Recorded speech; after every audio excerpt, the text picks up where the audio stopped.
of our ability to undertake aggressive contact tracing of infected persons, the enhancement of our capacity to test, the expansion in the numbers of our treatment and isolation centers, our better understanding of the dynamism of the virus, the ramping up of our domestic capacity to produce our own personal protective equipment, sanitizers and medicines, the modest success is chalked at containing the spread of the virus in Accra and Kumasi, the severe impact on the poor and vulnerable. I have taken the decision to lift the 3-week-old restriction on movement in the greater Accra metropolitan area and Kasoa, and the greater Kumasi metropolitan area and its contiguous districts with effect from 1 a.m. on Monday, 20th April.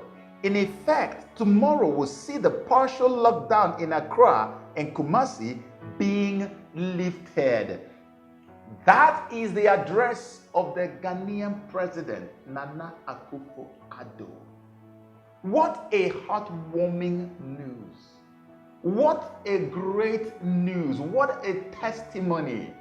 Remember, just a few days ago, I put out a video and I told all that the moment America begins to relax the lockdown on its states, that there's going to be a psychological liberation across the world, especially around Africa.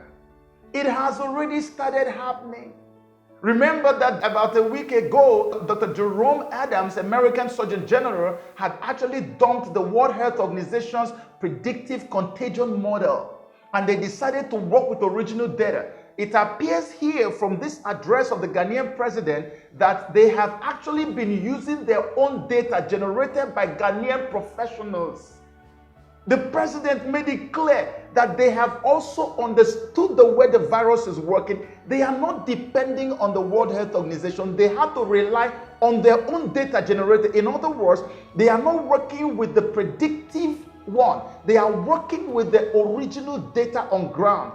And based on that original data, Ghana has to open for business starting from tomorrow, April 20th. This is what we are calling on every African president to do. Use original data. We have some of the finest men and women in the medical profession. These guys are sought after all over the world. Let them go on the ground and generate data just like Ghana did. They can get the data. Tell us, how is the virus behaving in your own country? Check it, get the data, and based on the data you get, use that to decide what to do with your nation.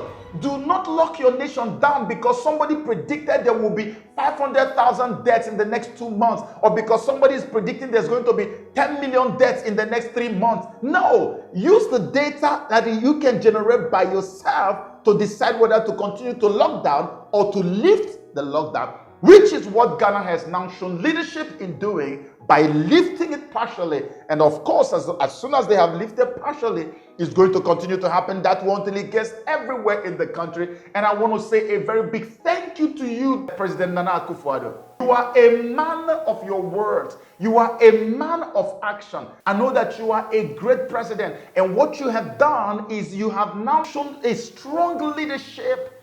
You have lifted the cloud of fear over the citizens of Africa, not just Ghanaians alone. Do you know what you have just done? You have given life to so many people in Africa.